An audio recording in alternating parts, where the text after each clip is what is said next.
Oh, well, you know what? It's good energy. It's high energy. Lady says I tended to the farm and got 2 hours of sleep. No worries. I just... Are you mortal, Lady Atara? 2 hours of sleep. I guess it counts as a short rest. You got some of your spells back or something, I guess. Lady, I do want to say thank you as well. You know, you and King certainly had a good going back and forth. And then with Kruger and all the others, you all were just, you had a really fun, energetic conversation, like RP thing going on back and forth. It was great. I know that I was primarily focusing on helping Paisley and our newcomer as well with their characters. But I did enjoy looking over at the chat here and seeing all of your activity and what you've been doing. Farmer sleep. Oh, gotcha. So you kind of like you store up a battery that you drain down over the summer and then you recharge it. Oh, oh, sorry. Guess we're talking to sleep. I'm not necessarily sleepy. It's just I've been ooting about, and actually I should. I'll get through this character. Turn on the fan behind me just to keep air circulating. Okay, well let's make random character. Oh, is it spreading, lady?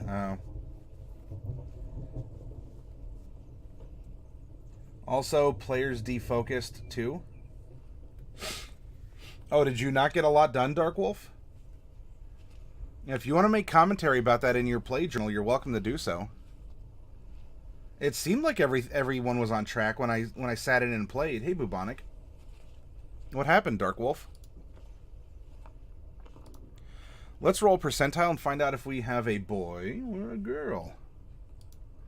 6. That is a female type character. Now the race is a D10. A number 7, we have a half-elf.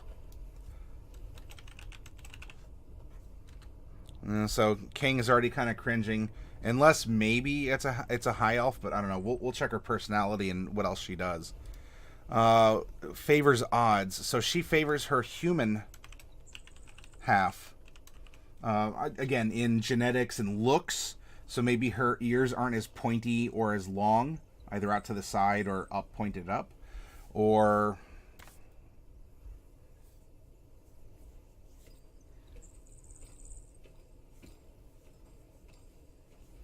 oh, so either culturally, maybe she was brought up more in along the human side, and so she just identifies better with humans than elves. Or again, genetically, her eyes are a little bit rounder, or her ears are modified, maybe her jawline or something along those lines. Now, this detail is not in the player's handbook. This is something that we started doing just to give us one more aspect to who she is, and in making a decision along some line. It'll be a tiebreaker. I don't know, but hey, we have this information, and it makes her just a tad bit more compelling of a character. It's one more facet on the gem. Now let's discover her alignment. We're going to roll 2 percentiles. 58 and 51. This is going to put us into true neutral. Neutral. She could take it or she could leave it.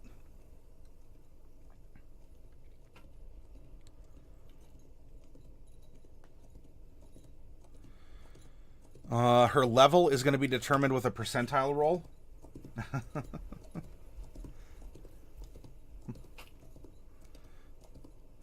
Good and evil you can understand, but what makes a man go neutral? Before she leaves to go off in the campaign, tell my family I say hello. 72 is going to put us in the realm of level 16.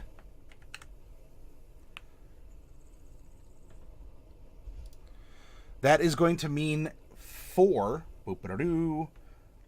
ability score increase or improvements, ASIs or stat bumps. Now, DMs have the option to let you take feats instead of the stat bumps. I'm going to roll a percentile, and we're going to find out if we're replacing any of those stat bumps with feats. At 86, yes. So we're going to replace 3 of her ability score improvements with feats. So I'm going to feats 1, a 2, a 3, a 3.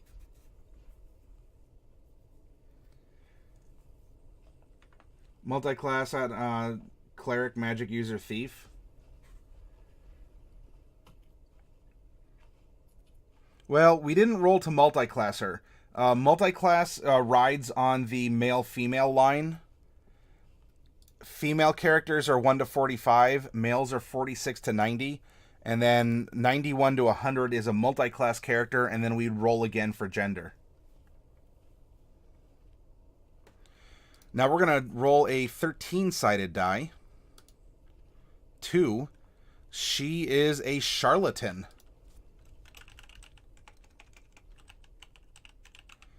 And Charlatans have 6 different cons or, games or something along those lines. I'm going to roll a d6 and get a placeholder number. All right, looks like we're rolling number 2 again. She is Charlatan number 2. I don't know what that means yet, but we'll look it up in a little bit.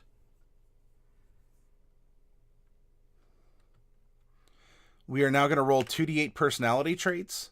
We received a 2 and a 1. Again, these are just placeholders. Don't worry about what they mean. 3d6 is going to give us an ideal of 3, a bond of 5, and a flaw of 6. All right, moving right along. We're making good progress. We now come down to the fateful moment of the golden D12. There are 12 classes in the PHB. We're going to hit this golden button here. And hopefully Bubonic will again, well, look, we rolled a bard. And it's kind of a meme at this point that every week has a bard. I don't know. Are we going to get another bard? It's a 1 in 12 chance. Roger, I'm just a hairless tabaxi, honest. That'd be very interesting. You'd be kind of like, you'd be like those Sphinx cats, right? You'd be kind of wrinkly with really big eyes.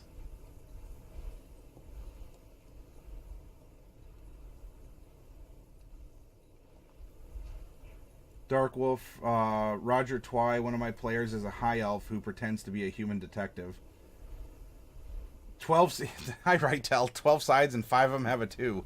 That seems to be how the odds are working out. Hairless Tabaxi would be awesome. I love Sphinx cats. There you go, Coffee Cat Comics. Ideas. Here we go. Let's roll the D12. 5. 5 is a fighter. Hey, there you go. Bubonic, we rolled a fighter. You got a bread and butter D&D class. How's that? Now, fighters have D4. Or wait, this still... there's only 3. One of these needs to... One of these goes. It's the Battle Master. They have a D3... they have a D3 archetype. So let's roll that. 1. And that is going to be a champion.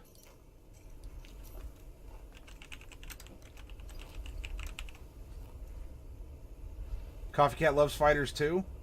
That actually means we're going to get more than just the 4 stat bumps as a fighter. And we are going to be getting one of 6 different fighting styles. So let's generate a 1 6-sided die and roll it. Number 6, 2-weapon fighting.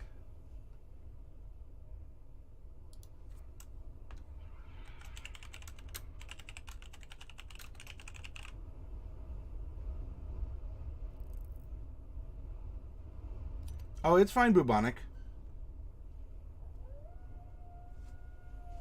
Hey, Romonger, good to see you back, man. Roger wanted champion, and you got it, Roger. Champion fighter, Charlatan, half-elf, level 16. Lady Atara's brain is already whirring with, her reality engine encased in her skull is spinning out possibilities and pulling on strands of fate. Okay, before we delve into her details, let's take a look at half-elves. Their height starts at 4'9", and we are going to be adding 2d8 inches to her height. We're adding 15 inches, so that is going to be 12 is going to put us at 5'9", and then we have the 3 left over, so she's going to be 6 foot even. All right, we got a tall drink of water. Now we're going to take this same 15, and we are going to multiply it by 2d4 and add that to her weight. 3. So we're going to add 45 pounds. She's 155 pounds. There we go. Just right into the world, and there she is. Give her a towel. Let's have some modesty, and there you go. Yep, she takes after her human side, right, Roger? Now let's roll on the percentile here and find out where she is in her life cycle. 52. That puts us at adult. Here's the column, right? We're going to column 3. Half-elves, adult, 56 to 90, which is going to be a 35-sided die. 25. Okay. So that is going to put us at, she's 70. 70, and she is in her prime. A fair lady indeed, Lady Atara. She has wisdom in her eyes. She still has a little bit of vigorous bounce of youth. She's got the looks. Okay, we have finished the random number generation portion of this character. Hop over to Chapter 4, Personality and Background, and let's read the bones that we cast into the augury dish and find out more about her. Acolyte and Charlatan. Charlatan number 2, this is the scam that she runs. I shave coins or forge documents. I shave coins or forge documents.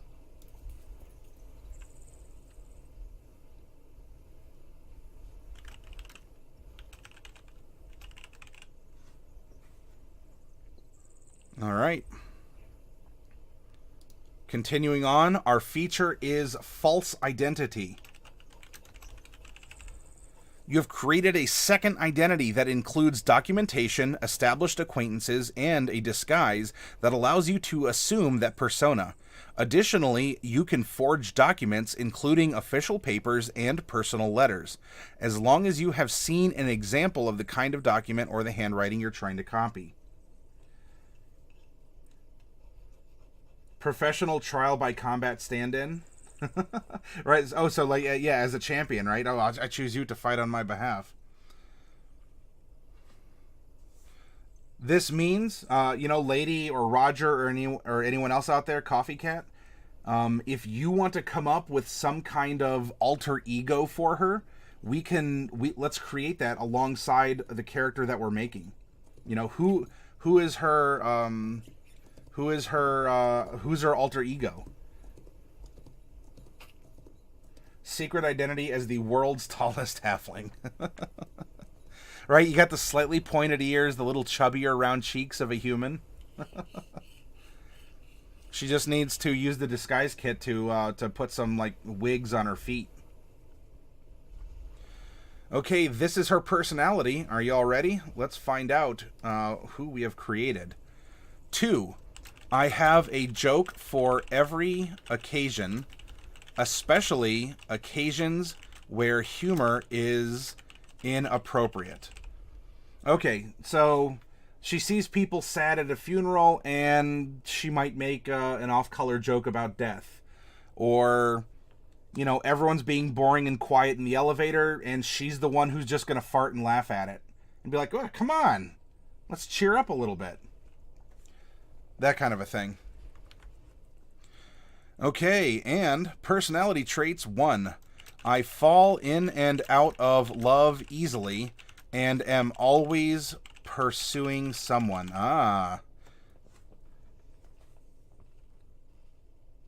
Yep, a coin clipper.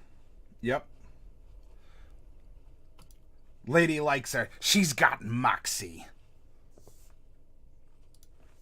Ideals number 3. Charity. I distribute the money I acquire to the people who really need it. Is the Bluminati here tonight? No, you know what? It's been a while since the Bluminati has been formed. I haven't seen Bobicus around in a while, so I hope he's well. But I think he was having some computer troubles. Bobo does come by every now and again, though. Rowmonger. Steal from the rich and give to my friends. Coin clipping is sometimes done by the government to debase and increase the amount of money floating around. It's an inside job. Oh, here's a gold piece, you poor man. No, it hasn't been clipped, you ungrateful wretch. Hey, she'll just split a gold piece between 2 poor people. And, you know, she'll call it charity. All right, her bond, well, in this case, her bond is number 5. A powerful person killed someone I love. Someday soon, I'll have my revenge. Oh, so maybe she's making up for that lost feeling. So she's kind of like, you know, she lost this one important person. And so now she's just sort of out, you know, for lack of a better term, she's living life, chasing skirts. She just wants to live and live on and move on. Maybe this is a good, if you're piloting this character, you know, sounds like Lady Atara might have an idea in mind if she was piloting her, but maybe this is to help, you know, you're starting out this character by kind of like suppressing these feelings, and throughout the course of the campaign, you can come to terms with those feelings. And maybe you finally accept that, yes, your lover's gone, and just because you bounce around, you know, from one person to the other of whoever, you know, she would find attractive, you know, it's a coming to terms. She's lost that lovin' feeling, says Risky Luke. Yeah. Romans were famous for their coin clipping. Roger says the clever way to do it is to sweat the coins, which is when you put a bunch into a leather bag and shake them around and get gold dust out of the bottom.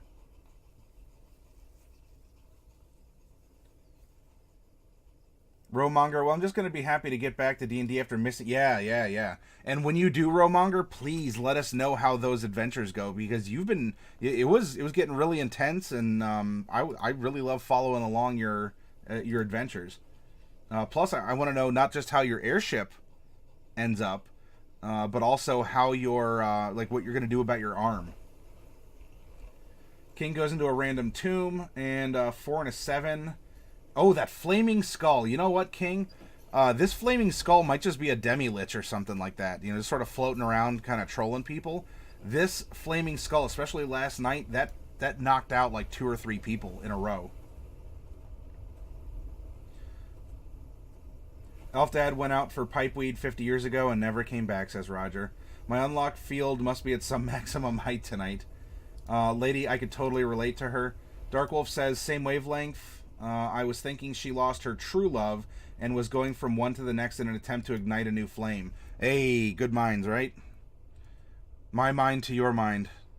My thoughts to your thoughts. And King Von Alle draws the skull. Guess I'm not entirely unlucky if I can at least get a free easy death. Thank you, skull card. Well, if you dare to go back into the tomb in a couple minutes, King, you could try doubling your EXP. Roger Twice says her true love got reincarnated into someone. Hey, maybe that guy's him. Better kiss and check. Ooh, that I mean, it might be a self delusion, but you know what? In a world with that happening, maybe she tries to like fool herself into thinking that, or she plays it off as, yeah, you know, this is why, you know, I have one lever to the next on a, you know, on some basis.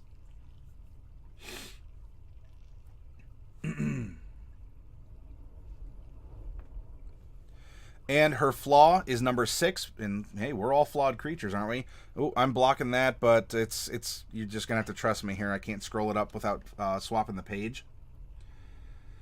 I hate to admit it, and will hate myself. Whoop,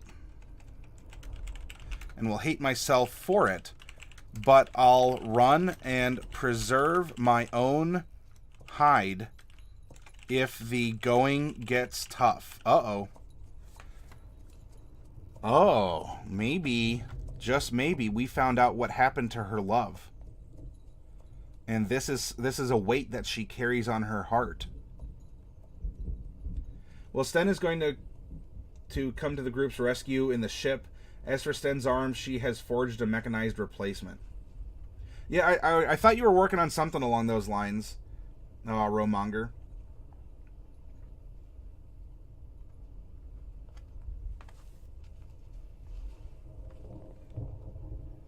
Yuppers, I really... Oh, so Lady Atara here is...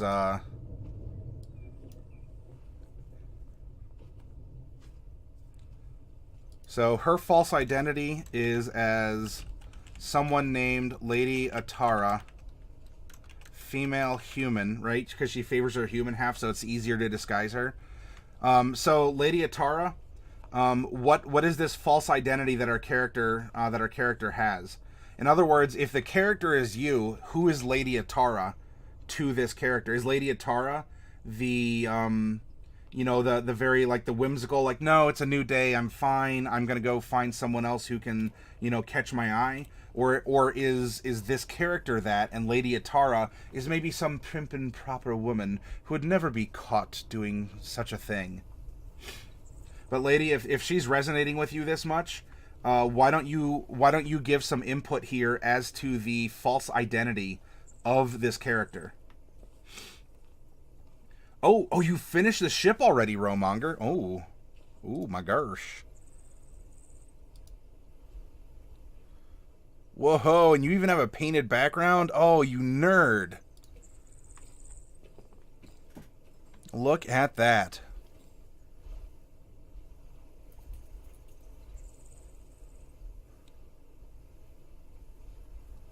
You know, this just looks like some sort of, like, dry dock. A dry dock system going on here. Quiet and demure.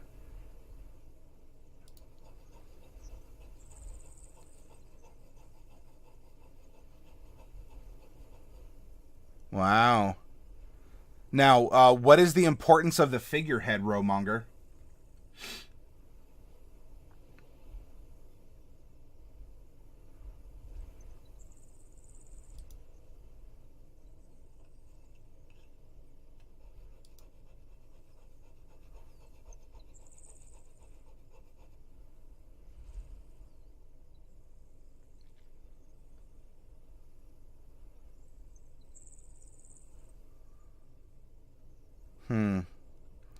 I do like your rents and your bullet holes and other things like that you have going on, as well as, you know, that, like, the rust marks coming up the side and the kind of like the distressed or the buffing that you have going on here. That looks really, really cool, dude. Yeah, you put that on a tabletop and whew. Hey, Captain Vanderclock. Yeah, this is Romonger's airship that he made for his D&D game.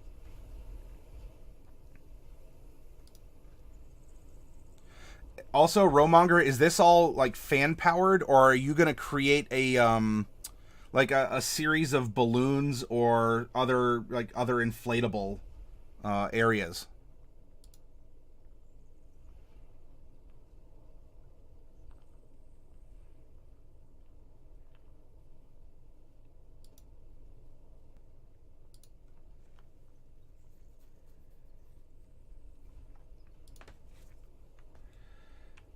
Lady Atara. So we have a quiet and demure.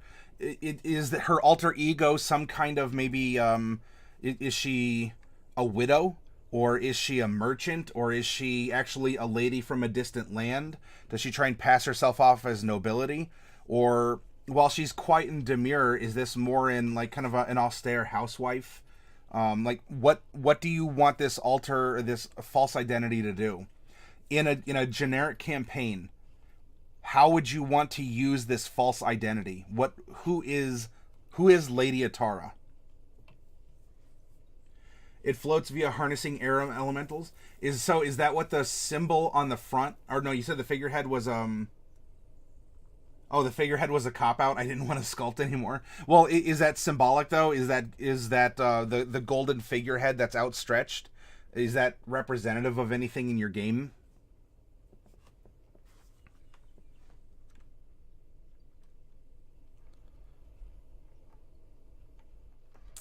Let's see. She is going to have Deception and Sleight of Hand as her proficient skills.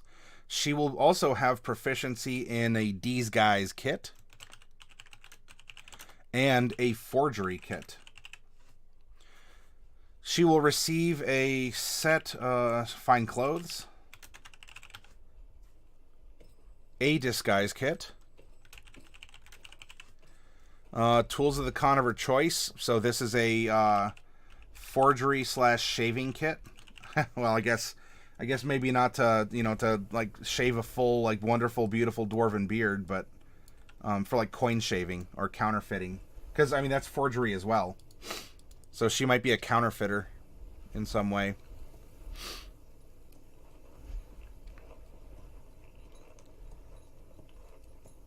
A belt pouch.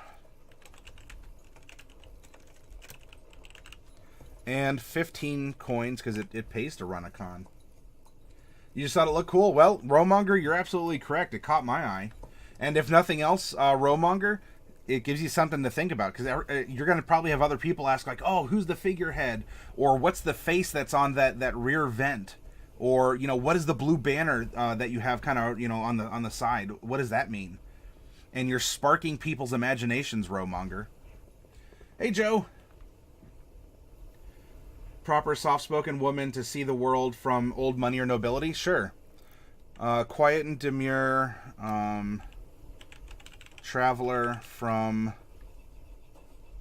an old money family.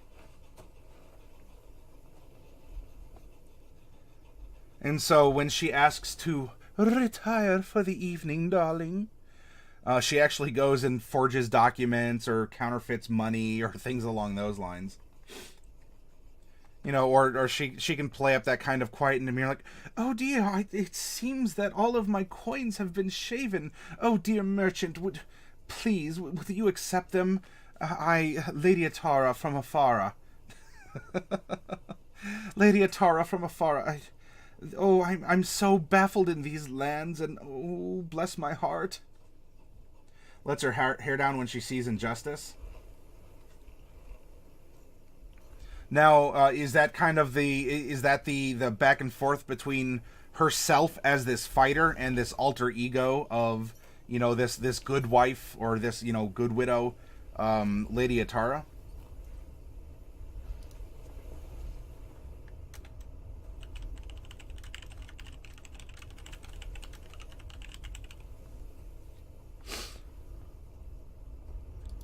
She sees injustice, and suddenly, like, the proper, like, grandma dress, like, you like Hulk out of it. The bun kind of just like explodes into like beautiful locks of hair that you got to do that slow motion, down as you're pulling your weapon. All right, this is what we get by virtue of being a charlatan. Now let's go up to races and look at the half-elf. We get a charisma bump of 2, and we can then add 1 to anything else. We have age, alignment, size is a medium creature. Her speed is 30, giving her a 15 climb and a 15 swim and a 0 fly. She does have dark vision out to 60 feet, and Fey ancestry. She cannot be magically put to sleep, and she has advantages versus being charmed.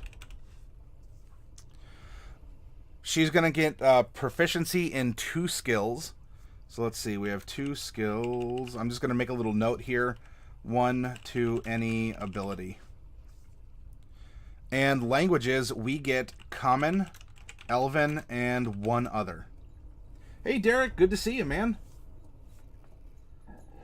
Of course, only a handful know who her alter ego is. And you know what, lady? Maybe the last person who knew was her former lover that she lost. And maybe she wants to step up and fight justice because she does have that cowardice streak in her.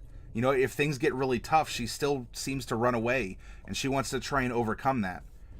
It's easier doing something you're comfortable with, and she's comfortable even being a con woman. But to step up in the face of an unknown situation or something along those lines, you know, that might be her repentance to her lost lover.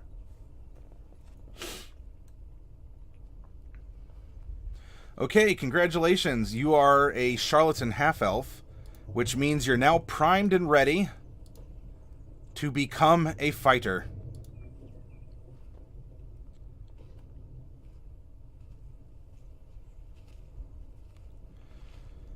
You are a D10 hit die class, and because you're level 16, you have 16 D10s that you can use between battles or whatever to recover your psyche, your emotion, to get a second wind, not to be confused with the actual ability second wind.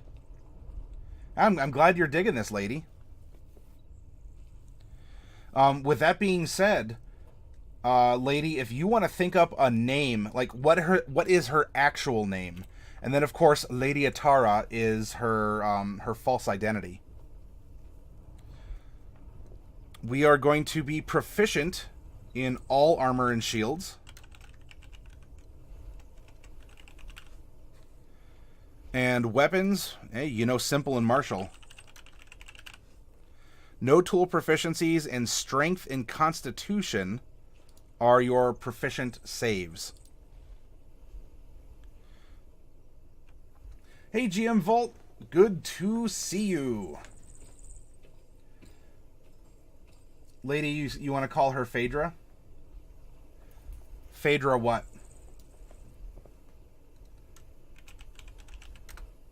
And as well, if you want to give her alter ego, like if she's Lady Atara, what is her first and or middle name? Lady something and or something Atara. And in this case, so we have Faedra. Is that her first name, her last name? Is that her working name as a fighter? And so she's actually like first name Faedra, last name.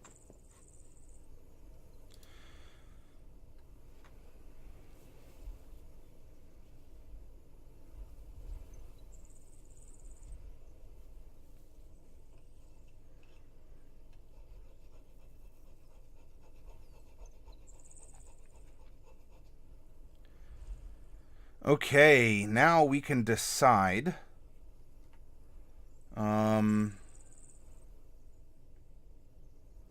We need to give her 2 skills. Acrobatics, animal handling, athletics, history, insight, intimidation, perception, and survival. Let's take a look at her personality. I have a joke for every occasion, especially occasions where humor is inappropriate. I fall in and out of love easily and am always pursuing someone. She distributes the money I acquire to help to people who really need it. A powerful person killed someone I love. Someday soon I'll have my revenge. I hate to admit it, and I will hate myself for it, but I'll run and preserve my own hide if the going gets tough.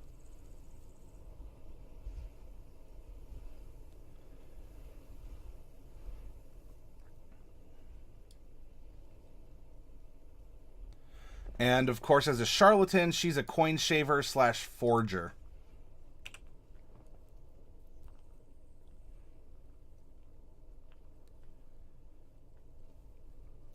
Possibly then, in order, like, if she wants to measure people as a potential lover, or to see if someone's lying to her or something. Insight might be good.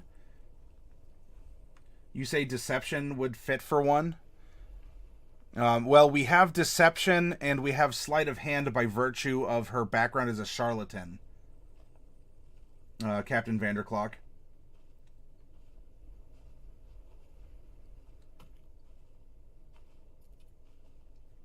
Survival, definitely.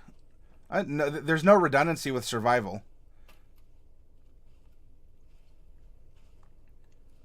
GM Vault says perception. Why do you all think? Why do you all think perception and survival?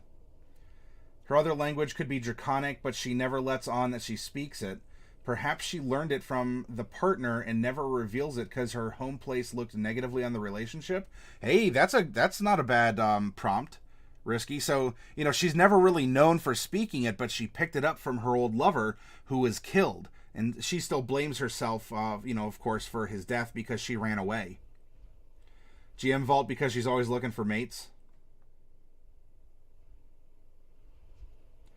Would you think that would be perception to physically look for people, or would that be more of an insight to look into who that person is? If she's cowardly but is trying to overcome, then perhaps survival is key. So survival in this case, lady, is foraging in the wilds, tracking people, you know, like footprints.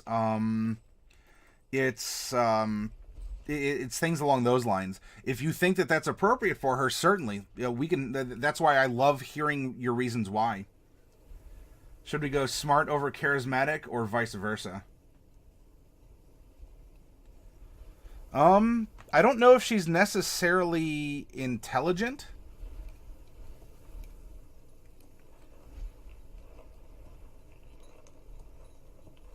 I think that she is, I think she is, well, I don't know. I could make a strong case for a high or a low charisma, honestly.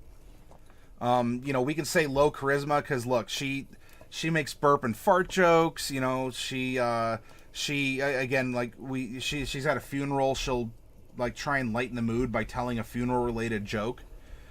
You know, and falling in and out of love easily.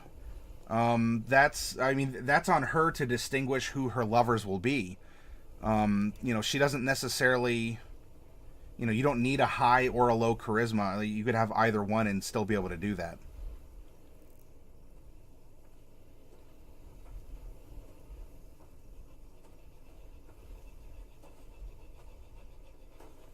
She's traveling the world. Charisma doesn't mean awkward. Sometimes it's sheer force of personality. Yeah, and I'm just like, you know, it's not how you look physically or in its entirety. It doesn't always mean that you're socially awkward. Derek. Yeah, it could be how she exerts her force of personality. We can angle it in a lot of different ways. So thank you for bringing up that alternative line of thinking, Derek. Coin Clipper should at least average intelligence, and if she's a forger, she definitely needs to be smart versus charismatic. Yeah, I can see that bubonic one. Perception over charisma. Oh, so charisma is a stat, lady, and perception is a skill. But it looks like perception and survival is the strong case, so that's what we'll do. Perception and survival.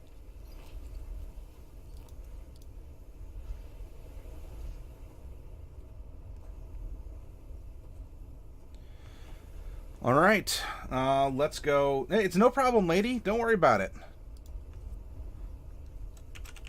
Let's give her some chainmail, well, at least when she's ready to do business. Well, in a battlefield kind of way. A martial weapon and shield. All right, so we're going to go 2 martial weapons because she is a 2-weapon fighter. So martial and martial. Martial. A light crossbow and 20 bolts are 2 hand axes. If we're going strength, hand axe X2.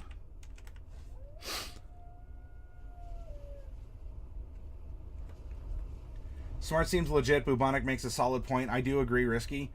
Plus, she's half elf. They get a big bonus to charisma.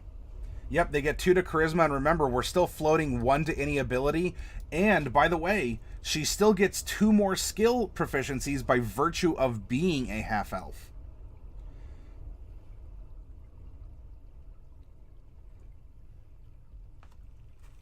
Well, if we want, we can swap her strength and her dex. She's a 2-weapon fighter, though. I guess we could do something like 2 daggers or something for her weapons and go finesse. That's a possibility.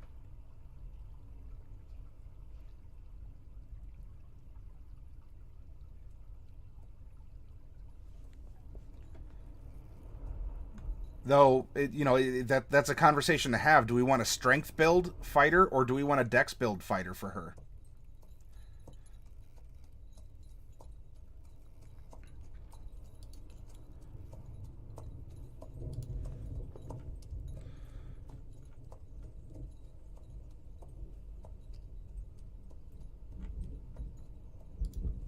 Let's go in Explorer's Pack. Fighters can use any martial weapons, a rapier, and short swords or dagger. I prefer daggers. She is a lady. It's just about which stat do you want to use for attacking? Dex or strength?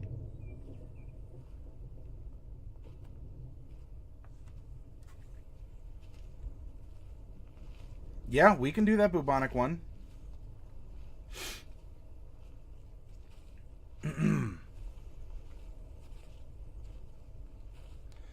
Now, that being said, the fighting style, 2-weapon fighting. When you engage in 2-weapon fighting, you can add your ability modifier to the damage of the second attack.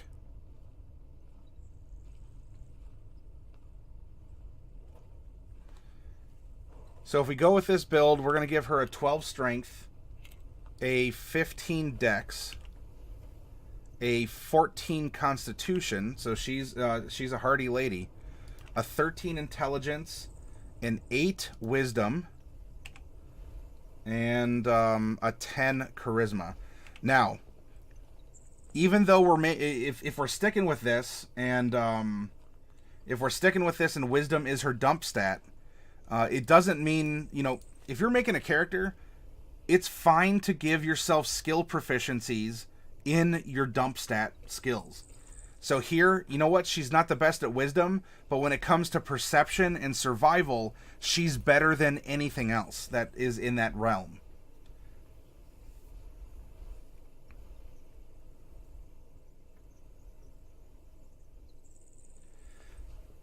So if you're going for dex, so we're going to add the 2 from a half-elf here to charisma to make it a 12. And then why don't we pop the 1 from being a half-elf into dexterity to give her a 16.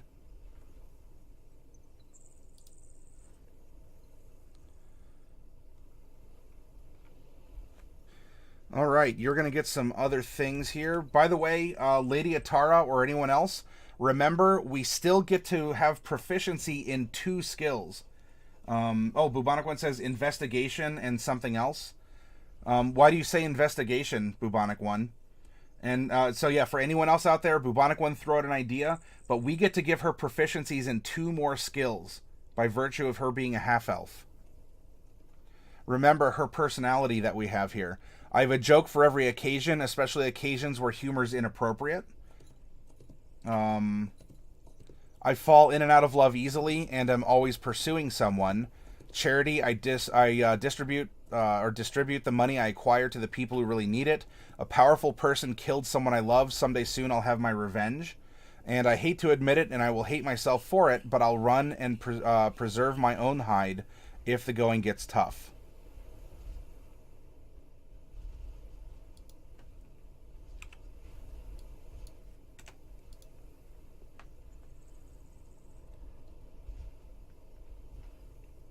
Insight instead of investigation.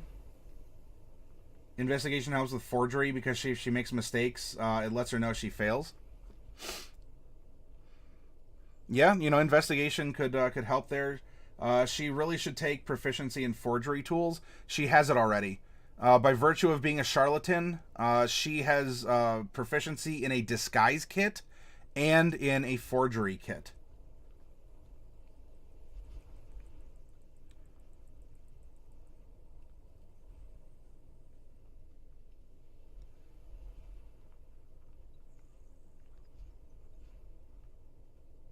So it seems like maybe investigation to help out her forgery or her coin shaving scheme.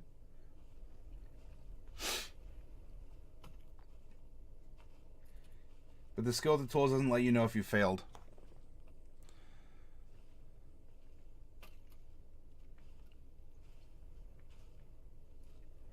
Stealth is an option. Or remember too, she has this false identity as Lady Atara, female human, quiet and demure traveler from an old money family, spurred to action when she sees injustice. And you know what? If she wants to do forgery or coin clipping or counterfeiting, or even if she wants to play as this, you know, this woman who's seen the world, how about this, everyone? What if we give her history, proficiency in history? Because she can use that for her normal self, and she could use history as her alter ego. Deception she already has from being a charlatan.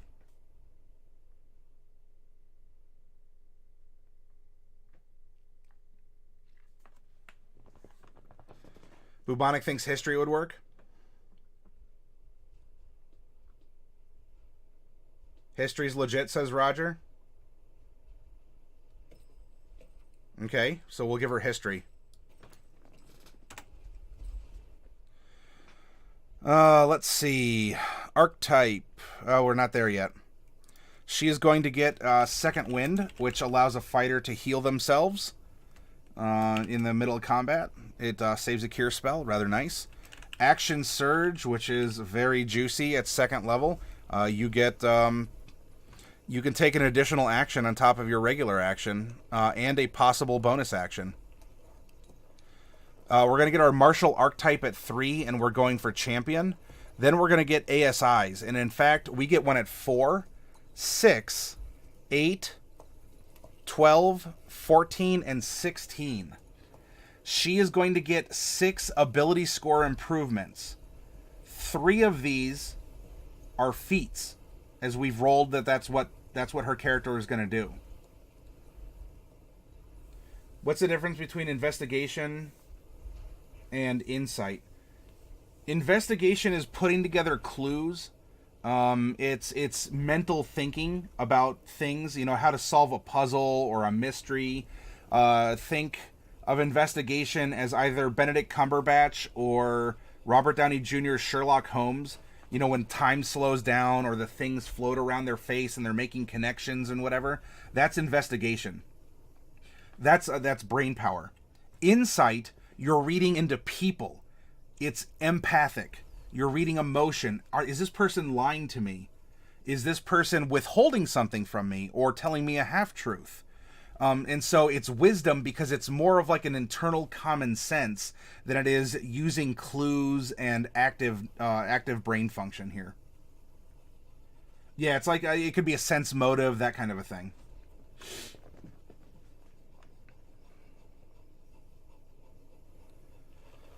We are also going to be getting, we have our ASIs, we have an extra attack.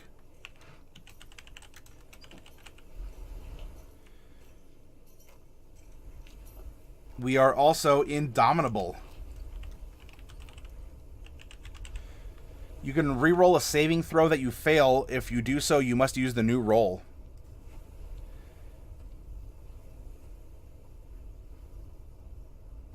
And we're almost close to being able to do it 3 times. However, we have 2 uses of indomitable. She's going to be hard to put down. Fighters are monsters when built right. If given the choice, I pick a fighter over every class other than a wizard.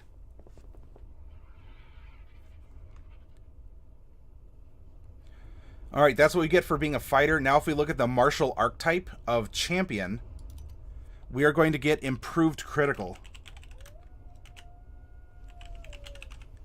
Beginning when you choose this archetype at 3rd level, your weapon attacks score a critical hit on a roll of 19 or 20. So now you have a 10% chance to land a critical hit. Also, we are a remarkable athlete. Starting at 7th level, you can add half your proficiency bonus rounded up to any strength, dex, or constitution check you make that doesn't already use your proficiency bonus. In addition, when you make a running long jump, the distance you can cover increases by a number of feet equal to your strength modifier.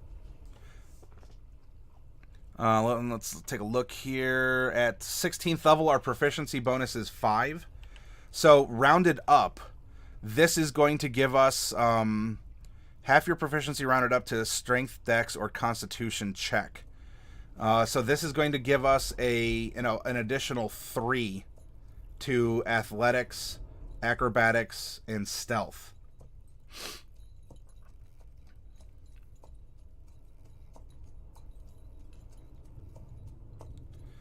Additional fighting style. At 10th level, you can choose a second option from the fighting style class feature.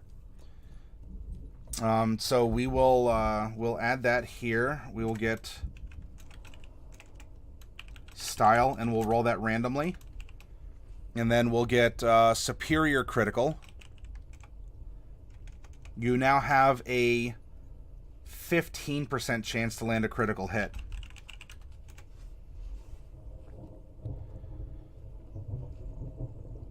So if we go over here, 1, 2, 3, 4, 5, 6, we're going to roll a d6, and this is her second fighting style that she gets. So not only can she dual wield, daggers, short swords, whatever we want to give her, but she can also, number 5, 1, 2, 3, 4, 5, protection.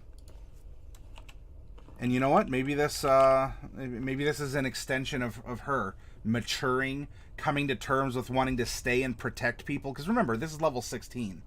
When a creature you can see attacks a target other than you that's within 5 feet of you, you can use your reaction to impose disadvantage on the attack roll. You must be wielding a shield. So she has options. She can go weapon and shield, or she can go 2 weapons. Tin Cat, I just got done with Ivlon's Lost Mind session. I will say my cleric is a bad... Well, what happened, Tin Cat? Give us the juicy details.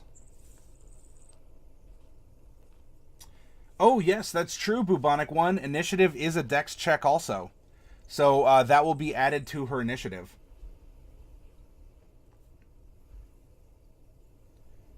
Every stealth roll I made was 25 plus.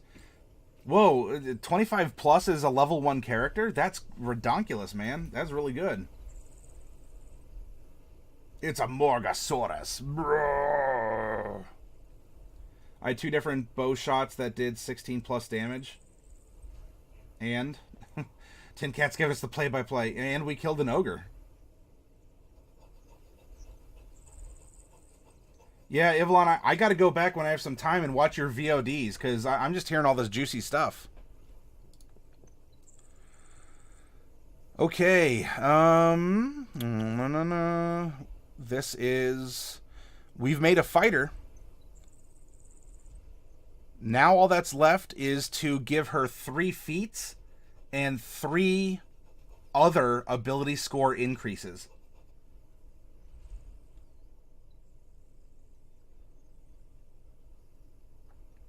You can use it as a halfling. So I'd say, as a halfling, wouldn't it be almost like a lance, like a jousting lance? Roger Twice says, "No, not the ogre."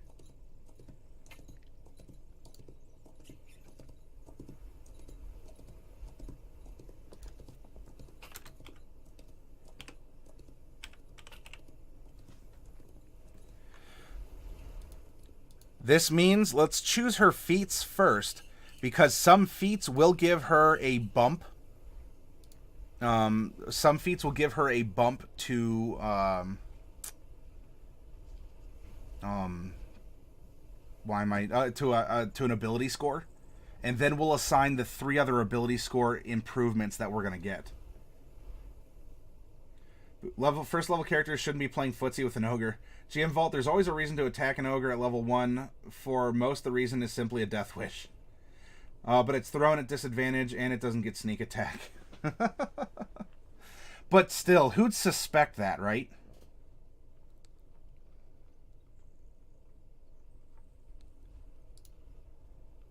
All right. Which feats would she take? Actor almost seems like a feat that she'd take, right? Because she is a charlatan. But I don't know if she wants to pretend to be other people. She already does. She has an identity. So I don't know. Actor may not be the best.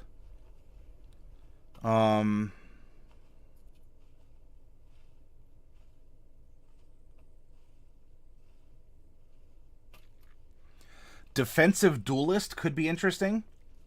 Whenever you're wielding a finesse weapon, which we're going to be doing, with which you're proficient and another creature hits you with a melee attack, you can use your reaction to add your proficiency bonus to your AC for that attack, potentially causing the attack to miss you. Hey, Pat, good to see you.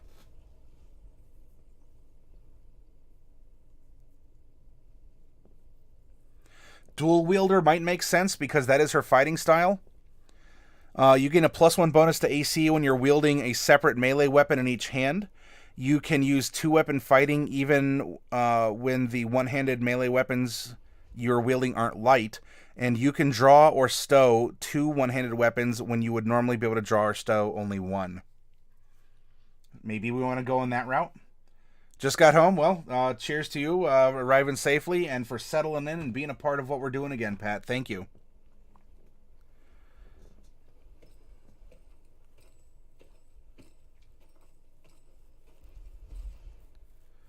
She could be an inspiring... Is she an inspiring leader? She can give out temporary hit points. Is that something she would do?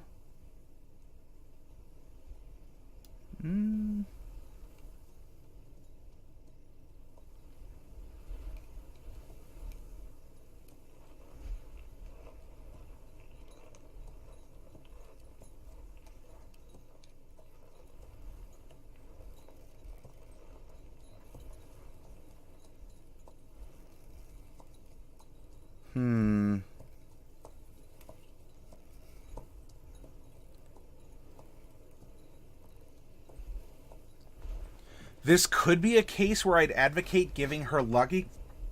Pardon me. Oh. Where we could give her the lucky feat. I don't normally do that because lucky is just overall good for any character ever. But she may demonstrate the ability to actually, manifest luck as an option.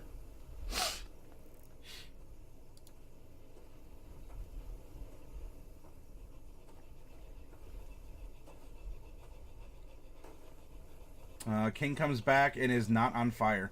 And yeah, I rolled badly. It was an ogre, which means 7 wisdom, which means it's not very good at judging situations or stuff. I dedicate this tomb raid to Tin Cat and Bubonic One. A skeleton appears. Nice try, Uncle. 12 and a 2. Hey! There you go, King. And because you drew the skull, you get double EXP, so you're getting 1,200.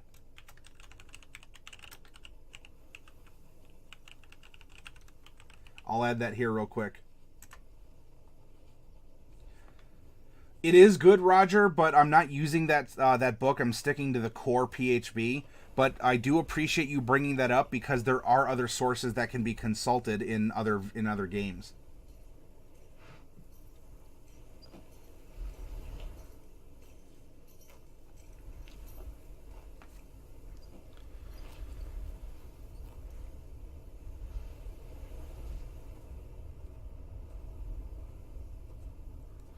This might not be a bad one. Observant, right? If she's observant, she's paying attention. This is going to give her a +5 bonus to passive wisdom and investigation, which she has both. She can increase her intelligence or wisdom by 1. And if you can see a creature's mouth while it's speaking a language you understand, you can interpret what it's saying by reading its lips. That could be a good one for her. I think Observant could be a good slot.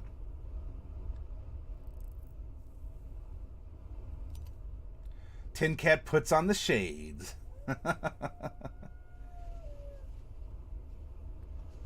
Mobile could be interesting to increase her, because she does run away.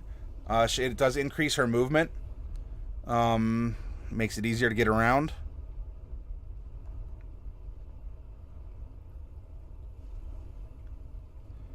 We could give her some basic spell casting with Ritual Caster. She does have a 13 intelligence. You've learned a number of spells that you can cast as rituals. These spells are written in a ritual book, which you must have in hand while casting one of them. When you choose this feat, you acquire a ritual book holding 2 first-level spells of your choice. Maybe if we want to roleplay, what if her lover that had died, maybe that's what he left to her. Maybe it was, it was kind of hinted maybe he was a dragonborn and so she speaks Draconic or something. What if his spell book she inherited and so she is learning to cast rituals out of that book? That's one way you could define Observant too, Roger. Alert, that might not be a bad one too, Bubonic. Ren, hello. Observant you think would work? That's possible, Observant. So, all right, let's we'll do this one at a time here. Let's give her Observant. Increase int or wisdom by 1. Why don't we increase intelligence by 1 to give her a 14? If you can see a creature's mouth while it's speaking a language you understand, you can interpret what it's saying by reading its lips. And you have a +5 to passive wisdom and intelligence investigation.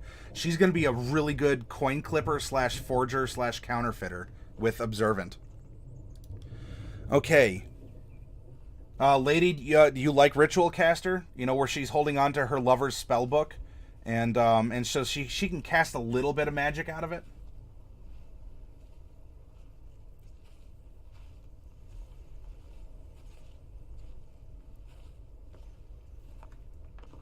So if we go Ritual Caster. Interesting.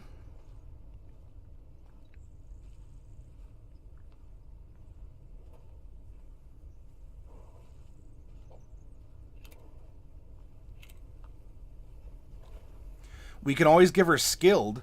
If you think that she should have Proficiency in a combination of 3 skills or tools, and maybe even instruments, we could take that. That's kind of a good generic one. But unlike Lucky, I think that really builds character if you give them specific skill proficiencies. Skulker. You can try to hide when you're lightly obscured from a creature in which you're hiding. You're hidden from a creature. So she's not the best at stealth, but she is going to be good because of her fighter bonus to it. Tavern Brawler. Proficient with improvised weapons and unarmed strikes. Your unarmed strikes use a d4 for damage, and when you hit a creature with an unarmed strike or an improvised weapon on your turn, you can use a bonus action to attempt to grapple the target. She's not the strongest, so...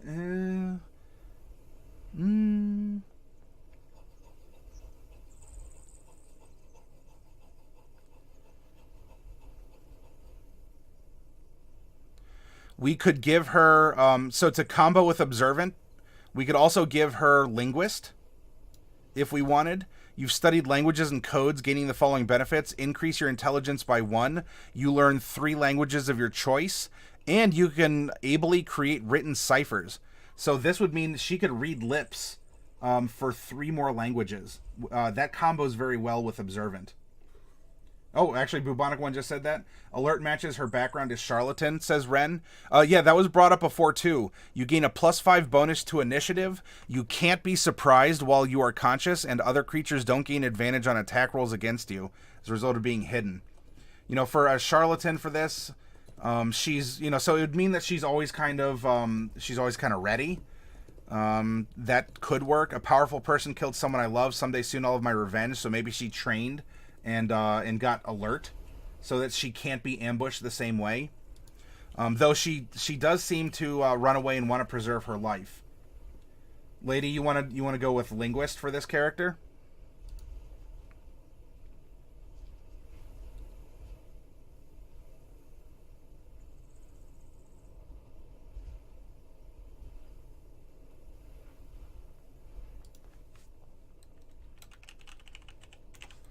Linguist, intelligence goes up.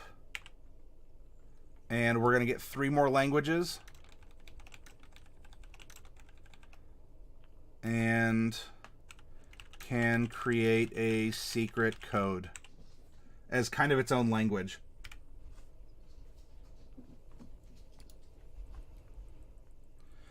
Okay. Now with that, she supposedly travels the world as her alternate identity. So she's picked up a couple things. Now, because she's a fighter, we can give her 6 points in her stats. Despite she would get 6 stat bumps normally, but we rolled to give her of those 6, 3 of them were feats. If that's the case, well, she is dex based. We may want to go up to, I don't know, you want to go to 20? You want to go to 18? We could bump a couple things here. We could even put one in wisdom and bring it up to 10 so she doesn't have a -1. Or we can super specialize and again, we can put 2 in dexterity and max it out, and then we can put 1 in intelligence or something. Yeah, Ren, hey, I'm glad that you're here, you're participating, you're having fun. You know, anyone else who's out there watching, lurking, this isn't my character, this is our character. Let's build it together. Let's make her a character you would want to play. Let's make her compelling. Not just a bunch of stats. We can do that, you know, we can play with numbers very easily.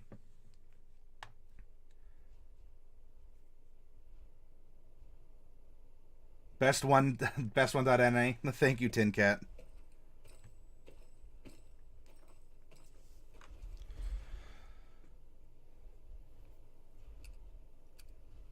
I wish I could offer something to this character, but it's not clicking for it. Hey, and you know what? Sometimes we don't resonate, Derek. That's fine.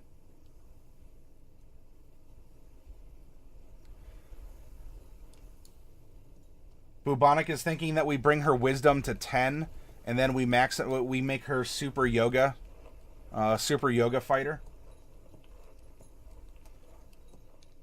We can do that, but just remember, yoga pants aren't very good armor. Well, if you're in a fantasy comic, they would be for other reasons, but... All right, so in this case, we ended up going then with the leather armor option for a fighter.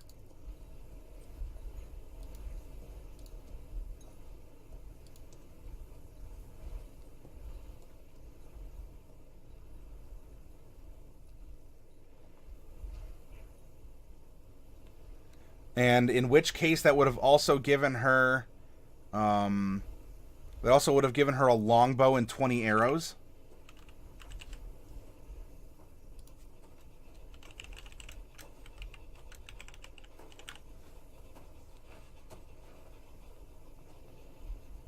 And a...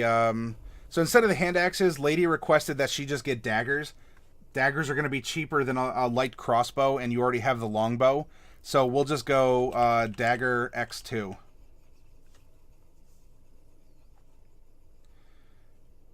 Lady, you want to bring her to 18 dex? Where would you like to put the remaining 2 points then if we do that?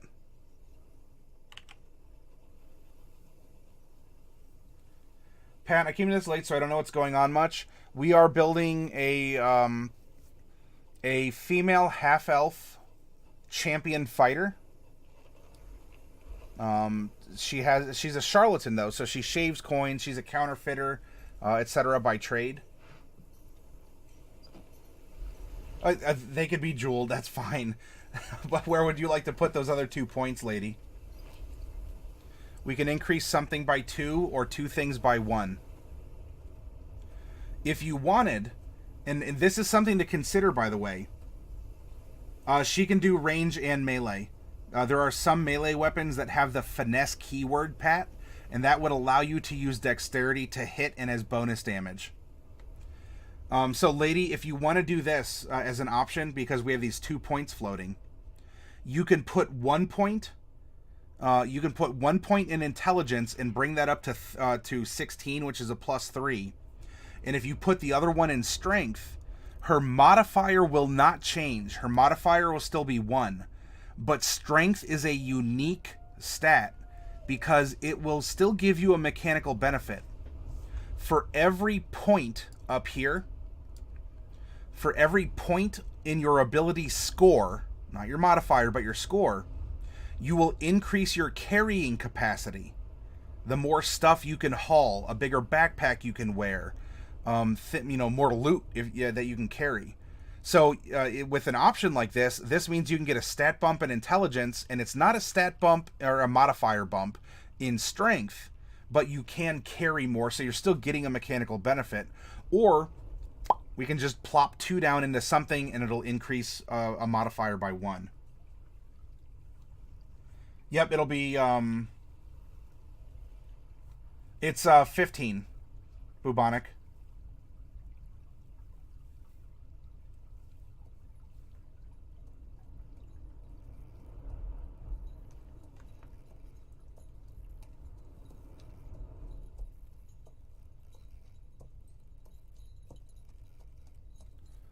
As for Constitution, lady, for Constitution, you really want to go for the whole shebang. Do you want her to be tougher and resist, other, like poisons and diseases, and give her more hit points?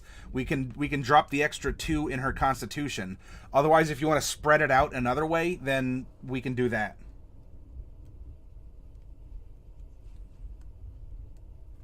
Okay, if you want to do the 1 in Strength, lady, then we should probably drop that other 1 in Intelligence to bring it up to a 16, and therefore go from a +2 modifier to a +3.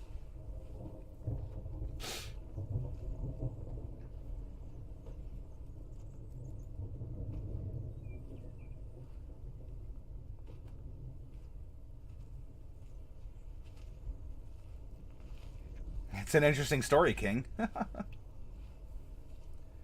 So, lady, do you want to have a higher Constitution, more hit points, and be able to resist poison and disease? Or do you want to be a little bit smarter and a little bit stronger? Okay. So we're going to go Intelligence 16, and we're going to bump up her Strength to a 13. So now that we have this, we have all of the final scores in place. Let's produce her modifiers and carry her modifiers out to the rest of her character sheet. Strength is... Woo. Strength is 1. Dex is 4. Con is 2. Int is 3. Wisdom is 0. And Charisma is 1.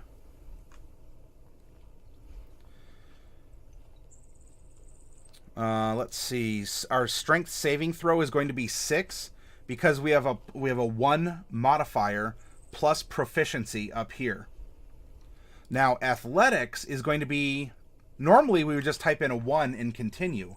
However, as you are a remarkable athlete, as this style of fighter, remember, we get to add half rounded up your proficiency bonus to any strength, dexterity, or constitution-based checks. Therefore, instead of a 1, you are actually going to be having a +4 to athletics, and you're not even proficient. Isn't that something? Okay, no problem, Dark Wolf. If you if you need to bow out of doing points, let me know. Now, our dexterity saving throw is just going to be a straight up 4 because we're not proficient. We come over to sleight of hand. This is going to be easy, right? 4 plus 5 is 9. And then we look over here. 4 plus 3 is going to be 7 because this is a dex based, and stealth is going to be 7 as well. Now, there's no explicit constitution-based skill checks. Your DM may call for one, in which case Remarkable Athlete will apply. So this is really just going to be 2 plus 5 because we're proficient. And so we have a 7 in a saving throw.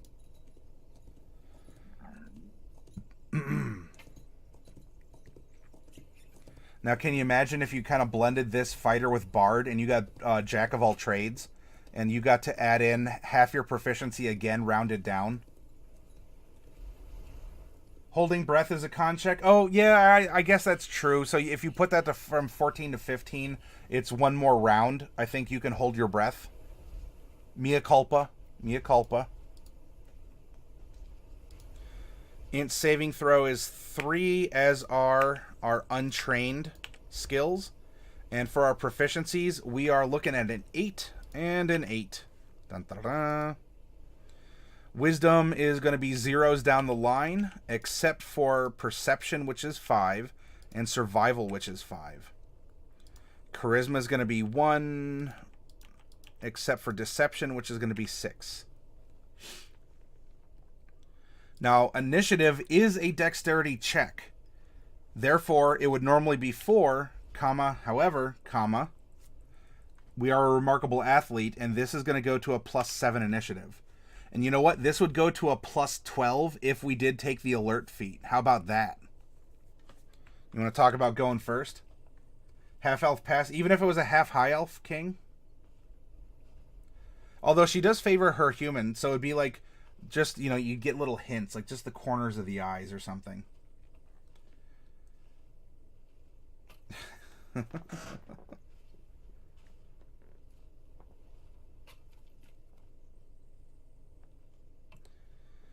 Her armor class with leather is going to be, it's going to start at 11, and we're going to add in the +4 dexterity. So she has a 15 AC. If she decides to use a shield, that'll go up to 17. Because she can use a shield as a fighter, and she also has the protection fighting style. So she can swap between 2-weapon fighting or 1 weapon and a shield fighting. Passive perception is normally 10 plus your perception modifier. Remember, though, our feat down here of Observant is going to give us an extra 5. Therefore, her passive perception is 20. That's pretty darn good.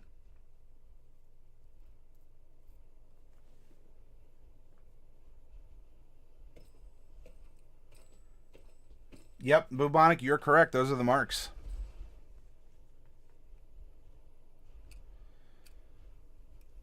Let's look at her hit points. As a fighter at level 1, you get your full 10 hit points. Every level after that, you get, as I recommend you do, but your DM might rule differently, half plus 1. So that means for the 15 other levels to go, she's a 16th level character, but level 1 is already taken up. It's going to be 15 times 6. Then we are going to add in for every level, therefore 16 levels worth, she gets bonus hit points equal to her constitution bonus. So therefore 16 times 2. So if we're doing a little bit of algebra, we have a 32 here. We have a 90 here. So we have 100. We have 132. She is a pretty solid, she's a healthy girl for sure.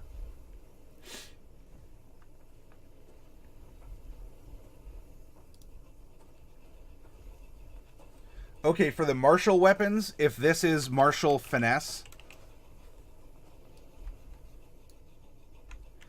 you know, we can fill it in if we wish, but we're going to be using dexterity. So 4 plus 5, she's swinging at a +9. And this is going to be the same for her other finesse weapon, daggers, which are also finesse, and the longbow, which traditionally uses dexterity. So she's shooting a longbow at a +9. Caden's still alive? What's going on here? I usually have them roll hit dice, and I roll them, hiding my roll, and give them the option to choose. Theirs or mine. Sometimes mine better, sometimes not. That's an interesting way to do it, Caden. Thank you for sharing that.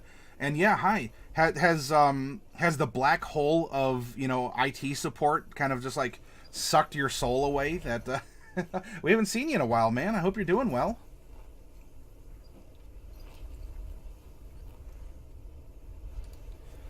(1d4 plus 4) because we're using dexterity. So that is piercing. And the longbow, ooh, is the longbow a D10? Let's check out equipment real quick. The longbow, no, it's 1d8 piercing.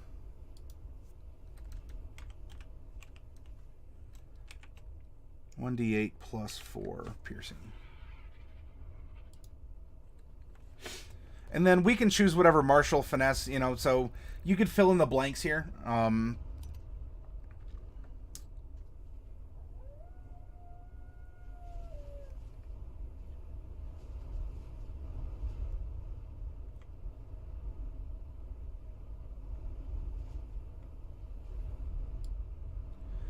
Now, interestingly enough, we do get to choose, because she's a ritual caster, we do get to give her some spells. And so, despite her being a fighter, she'll get to know a couple things. So we come over here to Ritual Caster.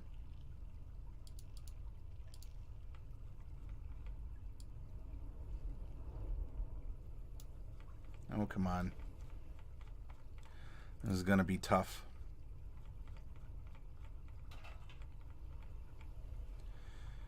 You've learned a number of spells that you can cast as rituals. These spells are written in a ritual book, which you must have in hand while casting one of them.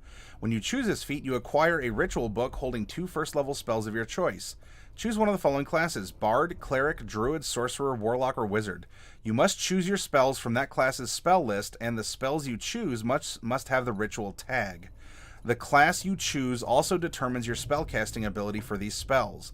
Charisma for Bard, Sorcerer, Warlock, Wisdom for Cleric or Druid, or Intelligence for Wizard. And I think we were saying that her lover, that she's holding on to his old spell book, was a wizard, a dragonborn wizard. If you come across a spell in written form, such as a magical spell scroll or a wizard spell book, you might be able to add it to your ritual book. The spell must be on the spell list for the class you chose. The spell's level can be no higher than half your level rounded up, and it must have the ritual tag. The process of copying the spell. Okay, so we're going to give her... she doesn't have cantrips, but she does have Ritual Caster. She's going to get 2 first-level spells from Wizard. So we'll do Ritual Caster / Wizard.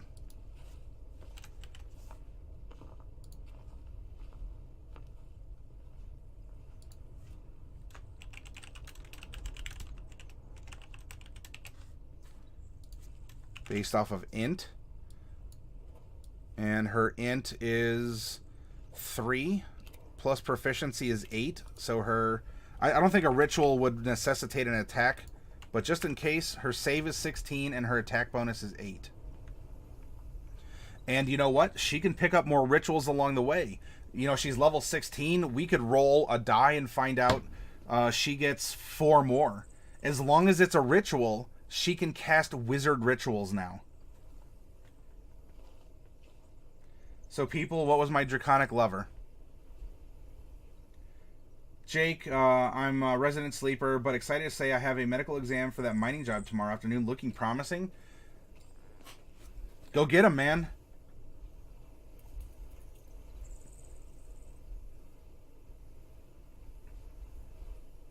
Big Joe, have a good night, man.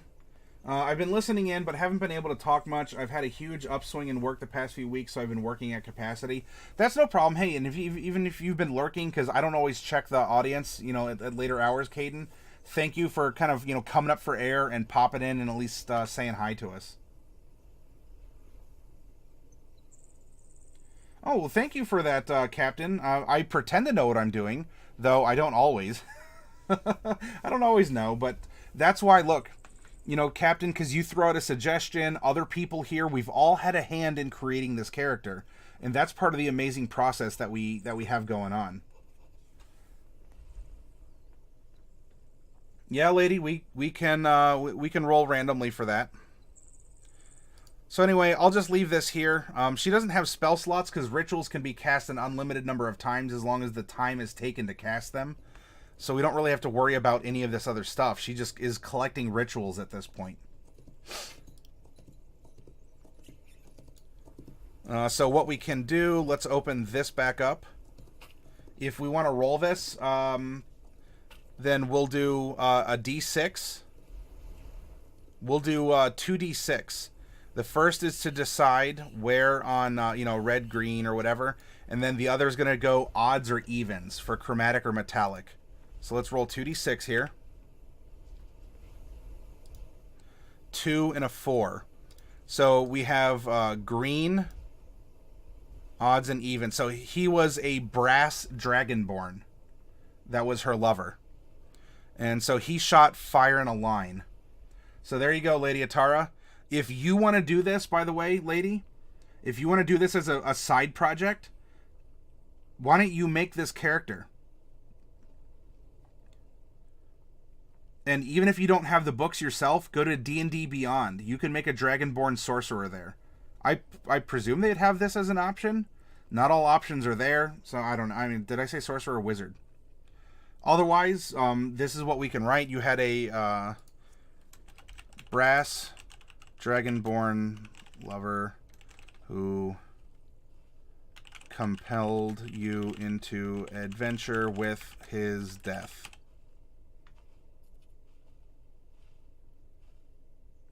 All about that brass. Yep. Not copper. All about that brass, no copper.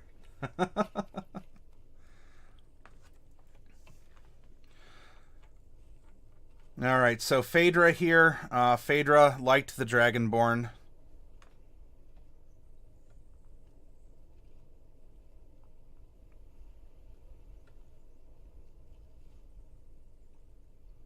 I mean, she might be all about bras too, Ivalon.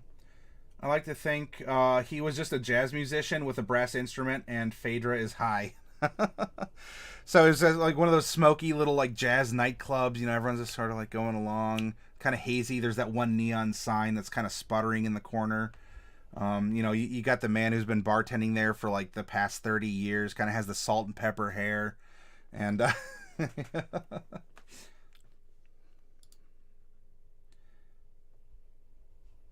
they tend to not be stuck up, and silver and copper are not aloof like gold. Gold is aloof. Aloof and a floof. All right, well, we pretty well have a character. I mean, there's some details to fill in as necessary, but we've made a very interesting character, a non-standard fighter for sure, and she showcases the power of 5th edition and just what you can do within it with just the player's handbook. If we use the splat books like the Sword Coast Adventures Guide or Xanathar's Guide or Mordenkainen's, we would be able to do a whole lot more, even beyond that. And so, lady, you have some homework. You should make Faedra's lover here. By the way, what name would you like to give her? Another name, like a family name or a first name, Lady Atara? She's Faedra so and so or Faedra.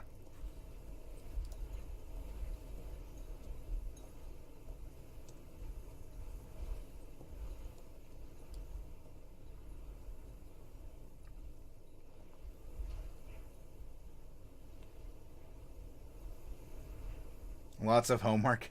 It's not that much, and we can still help you through it, lady.